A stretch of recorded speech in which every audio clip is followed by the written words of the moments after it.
This is Brian with SWS, and today I'm going to show you how to send a cellular communication test or communication test to the central station to make sure that your system is in fact communicating, which is always a big question. Is my alarm actually communicating with the central station or not? So in this case I'll show you how to do that, and this is quick and easy.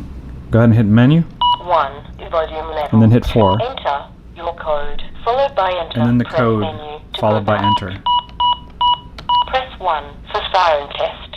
Press 2 for communicator test. We'll go ahead and press 2. 3 for that communicator test is active. Press status for test state. Press menu to go back. Communicator test has passed. Press status for test state. So it Press said it menu passed, to go back. so that means we are good. If it says nothing or it seems like it's taken a while, more than likely there is a communication issue in which we will have to follow up to figure out what's going on. But that is in fact how you send your communicator test. So now we can back out of the menu. Press 1 for siren test. 1 3 times and we're back out to the start. Thank you.